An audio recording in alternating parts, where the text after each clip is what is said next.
I got home one day after teaching at school, and my dad called me and he said, I have to talk to you. I'm really sorry I did something." And I just said, "What?" And then he said, "I submitted some of your YouTube videos as a virtual audition, and you got a call back." 100.7 FM, Miami.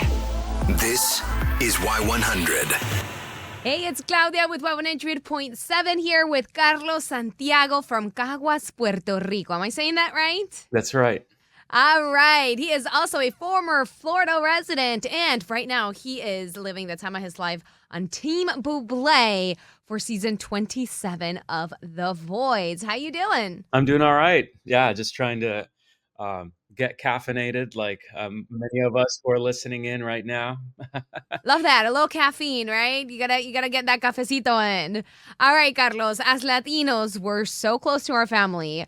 What was it like for you to find out that your dad was the one that actually secretly submitted your audio to The Voice? I was in shock. Honestly, I had auditioned probably in one of the first seasons of The Voice, and I was a part of the what everyone calls the cattle call. You know, all the massive groups of people just kind of waiting in to get their shot, and that really had no fruit. And so I got home one day after teaching at school, and my dad called me and he said, I have to talk to you. I'm really sorry I did something." And I just said, "What?" And then he said, "I submitted some of your YouTube videos as a virtual audition, and you got a call back." And his name is also Carlos, and so that just kind of helped a little bit.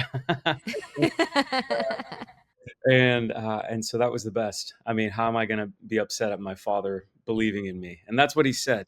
When I was listening to him, he said, "I'm really sorry. I just believe in you so much." And that was the greatest gift, from him to me. So how did you get started? Because I know the Blonde Auditions, you said that you started when you were like 3 years old, but how did you discover your love for singing, and who was your biggest musical influence growing up? Yeah. So honestly, like many Latin American families, singing is such a part of our culture, and so everyone in my family sings. My father sings, my mom sings. They used to sing in a duet, and growing up, I was just surrounded by it. I was in the choir loft, and my aunt was the choir director, and so my parents would tell me that I would mimic her conducting, growing up, and so I was surrounded by that growing up, and I just had no choice but to sing. My mom used to sing to me while I was in her womb when I was a baby, and so she said that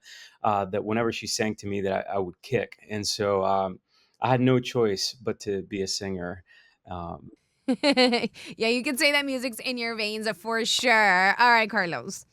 I'm being very honest, and I watched your blind auditions like at least 5 times because it was just amazing. And it was such an iconic song that you selected, highly demanding too. It gets me thinking, what made you think this song, este, right here? How did that process go? Yeah, so that song is the perfect bridge between the nostalgia of the past, some of that classical nature. I went to school in Lakeland and I studied opera as my background. And then after that, I've been doing a lot of commercial singing. I've worked as a session singer here in Nashville, Tennessee, um, for the last 6 years. And so I've worked on both of those aspects of my voice. And so that song had just the perfect blend of that classic nature, the nostalgia, some of that classical sense, and then also with the pop sensibility that song carries as well. So yeah, I mean that just was the perfect song for me to audition with. I love that. And okay, so I freak out just watching, okay? And it just it gets me wondering, and I want to ask this question. What goes through your mind when you're singing, you're auditioning, and then the coaches turn around? Because I'm on my couch just suffering for you. Like, turn around, turn around. But, like, what is that internal conversation you have with yourself where you're, like, waiting, like, yes, I got to turn. But you can't say yes because you have to continue singing and you can't lose your cool. What's that like? Yeah. So I had two goals when I was stepping on that stage, and the first one was, "Don't trip on the steps onto the stage," and then the second one was exactly that, "Don't forget the words," and, so I kept thinking of the words, and so when Michael turned around first, I did freak out a little bit internally, and, and my voice almost shook a little bit, and it's because of that. I'm freaking out with the rest of everyone else who's watching the audition. It's so surreal. You have 90 seconds for your life to potentially change forever, and so you're just hoping to make the best of it, and hoping for a miracle. And so when I saw him uh, turn around, I freaked out because I'm such a huge fan of his music. And then when Adam turned around later on, it was just by that moment, thankfully, I was a little bit more on cruise control. The shock had already worn out, but it was still special nonetheless. Of course. All right, let's move on to the battle rounds because you got paired up with Aaron Rizzo. And I saw a post on Instagram. First of all, the song Gravity, just whoosh, mind blown. But first, what made you do that video and what made you record that multi-track? Because it's just crazy that you guys practice and practice and practice, and it was just this one practice that you decided, you know what, I'm gonna record this one practice. Honestly, looking back on it, I don't know why I decided to do that. I think as we were evolving in our arrangement of that song, I think maybe we just wanted to have something that we could look back on and think, oh, okay, here's where we can improve. Here's some rudimentary places that we can improve on. And Aaron is such a creative singer. He's such an incredible guitarist. That whenever he sings, it really just feels like he's playing guitar through his voice. Creatively speaking, every time that we rehearse, I would just hear things in his voice. And I'm like, I would have never thought to have approached that line like that. And so it was just a really unique experience getting to work with him behind the scenes. Because for me, with my classical background, sometimes, we can just kind of end up singing in this box. And I just kind of worry about taking the melody that's already there and then just making it as great as possible. And then here he comes, and just explodes my mind with creativity and all these new ways of how to approach. And so we collaborated a lot on that. He helped me a lot with the creativity in terms of how to approach lines in a new way, and I took some of my vocal background to just kind of help him free up his voice a little bit. And so it was just an incredibly collaborative process. And he and I have become dear friends. And so we had one goal when we approached that performance, and that was let's just make this the most incredible performance that we can. And so, regardless of who goes on, or we just want this to be special, and it really was. It was just a beautiful time. It was amazing. Yes, for sure. And another amazing thing when I saw the cuts like before the episode actually aired, and I saw that none other than Miss Cynthia Orivo was going to be one of the coach assistants or the ones that help the coach. I don't know why I'm forgetting that. But I'm just thinking like she is an extremely busy woman as she, with all this Wicked and everything that's happening right now. What does it feel like to be just like 10 feet away from Miss Cynthia Erivo? Oh, it's surreal. It's surreal. Is um, she's so classy, and she is so incredibly gifted. Uh, I remember having seen her and some of her performances in The Color Purple, and when she was in Harriet, the movie, and I was blown away to find out that she was there. And so for her to take time out of her busy schedule to just pour out into all the people within Team Bublé, um, it's just a testament to just the nature of how she just wants to give, wants to be an ally for the arts, and wants to help develop the next um, generation of artists. Yeah, I saw. She even said that in one of the packages during the episode, and she said that it is really hard to be in this industry, to get in the industry, and she wanted to give back and just give you a little leg up on that. Yeah, to help champion everyone. Yeah.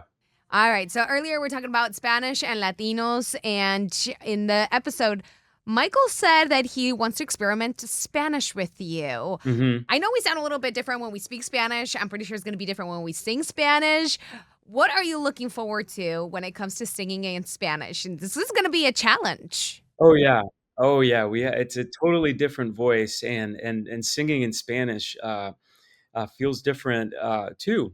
But I'm really excited at the possibility of getting to sing a kind of a bilingual song, if you will, for this next knockout round. And so I'm very excited for what that could possibly look like.